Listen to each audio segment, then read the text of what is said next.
Hello, it's Jay here again and welcome to another tutorial. So in this lesson we're taking a break from the opponent AI and we're going to do some work on the player one movement. Now obviously we're going to continue on with the opponent AI, but any new functions we implement, most of them will need to be mirrored in the Play One movement script. So that's what we're going to do today with the knockback function. So I'm in the opponent AI and let's have a look. We need these two blocks of variables. So the hit movement amount, I'm actually going to change this to public. And I'm changing these to both to public so we can adjust them in the inspector. Again, all of you will probably need to set slightly different values depending on the models, the size of them, and the like. So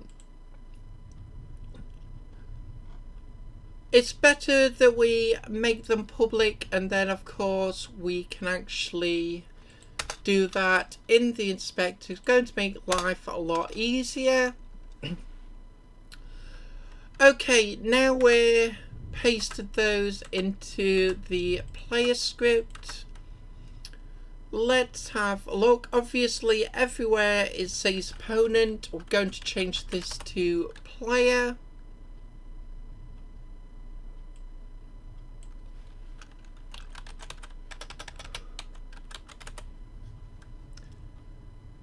And then we'll just tidy those up. And this is just going to be a case of going through and copying the code we've already created in the AI and just duplicating that into the player script. So we need from the enum opponent hit by standard attack. We will also need opponent hit by special move, sorry.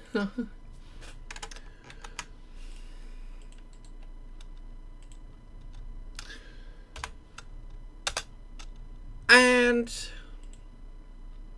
we'll also get this in place. We need to do the functions for when the player is hit by the special movement as well.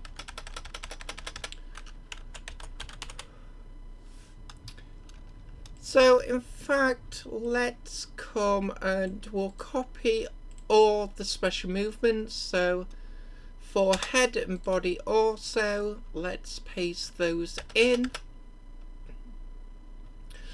And again, I'm just changing opponent to player.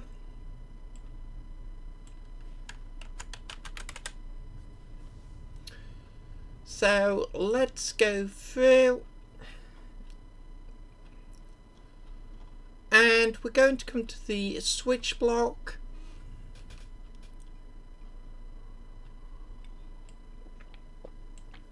We'll copy the case.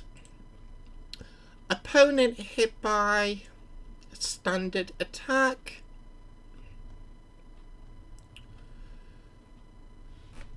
And of course I'm putting these in the same place I put the opponent one.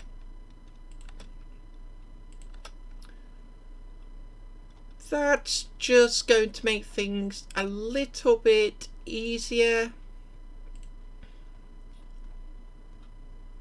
So again, I'm just going to switch out the naming conventions.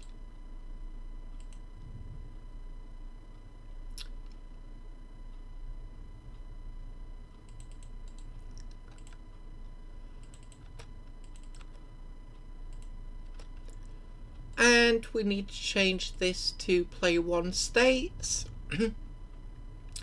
Of course, we're going to get the red error until we've created these functions.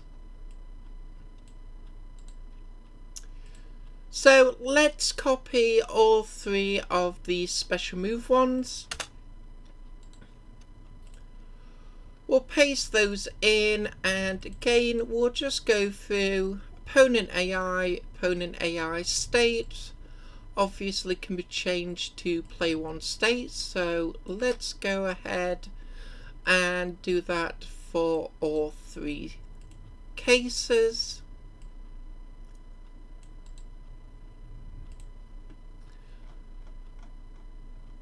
And again, I'm just going to copy the naming conventions and paste those in.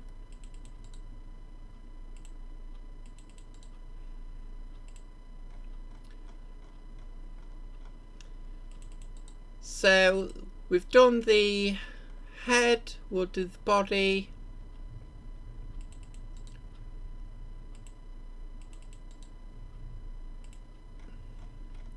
And now we'll do the movement.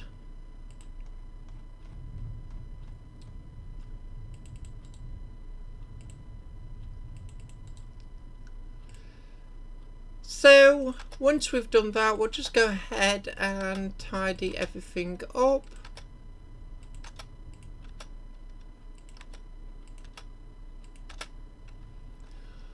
And we better actually make those states to make sure everything keeps working. And I'm just looking through to find where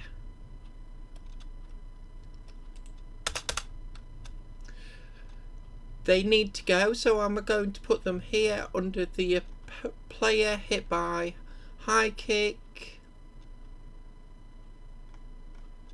So let me just have a look. It seems, have we missed out the low kick?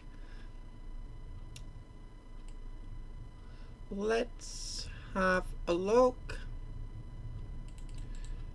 So it's definitely been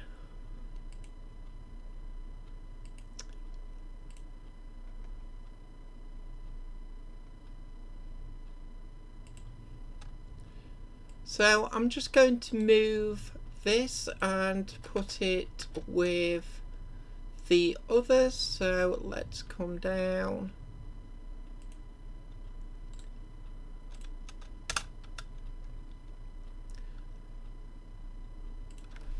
And let's create the private void. And of course, let's create the first one, player hit by standard attack.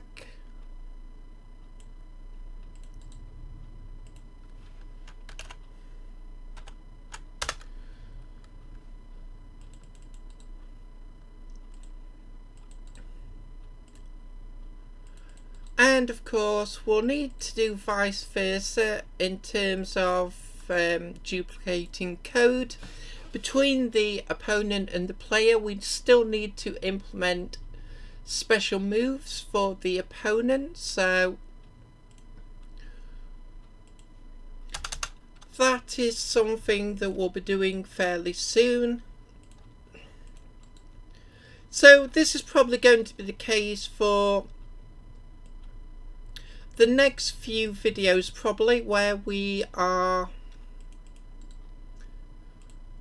just switching between the AI and the movement.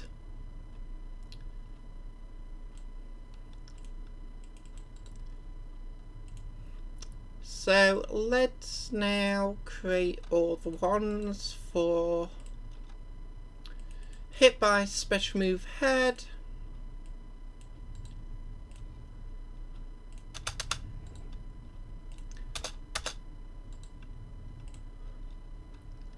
I'll just paste that in twice, and we need to do for the body and finally for the movement.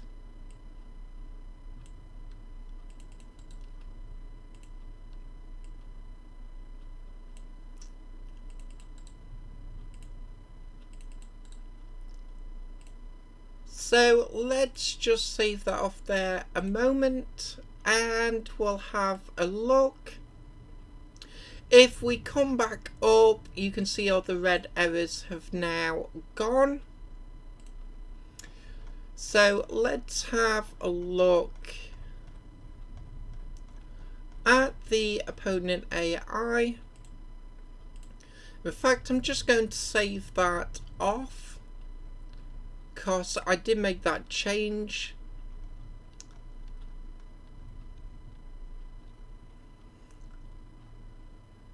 So let's now have a look at the hit by standard attack. We're going to copy all of the code from that case and we shall come down and we'll paste that in to here.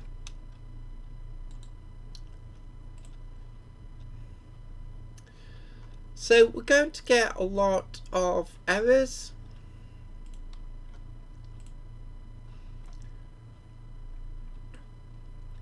And in fact, I'm just coming back to the opponent AI. Opponent hit by standard attack.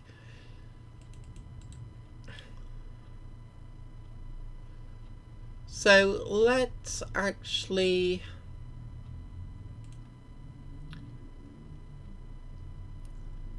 change that.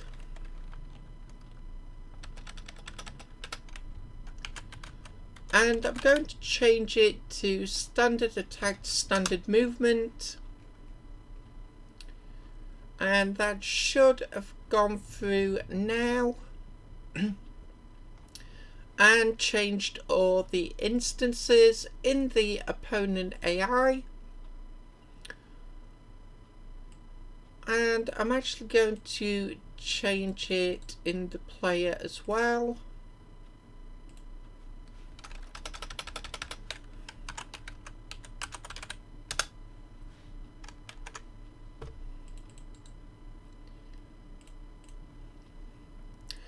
Just because it is a better representation of what that function is actually doing.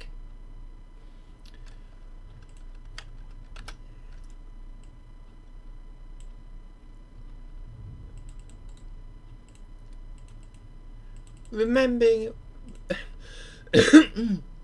excuse me, obviously remembering to do that for the void as well. So then it's just a case of swapping out the red errors, so opponent move direction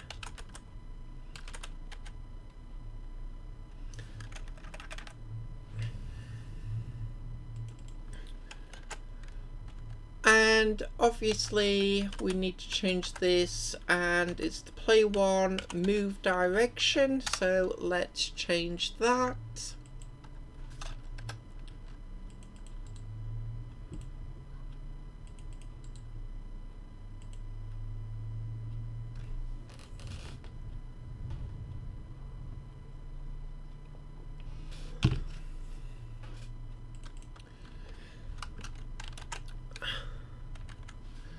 That is going to be changed to the opponent's position and we'll just switch that around in the comments.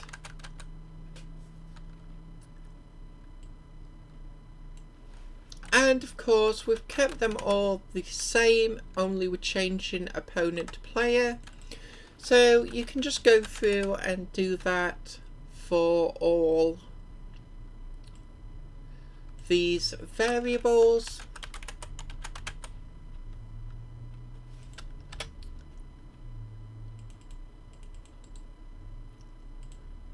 I'll just copy the move direction actually and just paste that in. I can also paste that into the comments as well.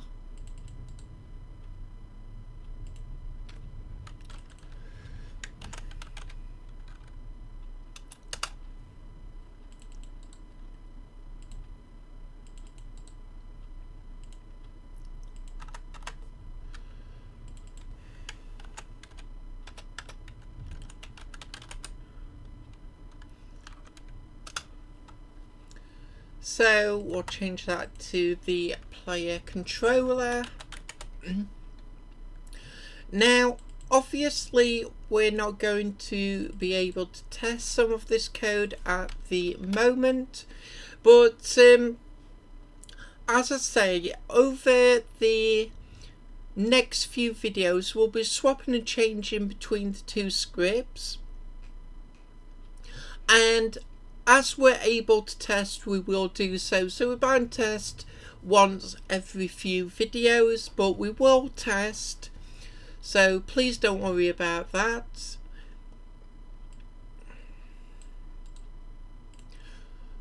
And I'll just copy one of the player states where we switch states. So that is still wait for hit animation, so that one's correct. And we'll just tidy up the comments. I'm just going to save that off. I'm just going to have a look. I don't believe we've missed anything that needs changing. So we'll leave it here for this video, and in the next video we can obviously begin to fill out all three of the hit by special move voids here. But this is a good place to leave it. As always, I hope you enjoyed this video. I hope to see you next time, and until then, as always, bye for now.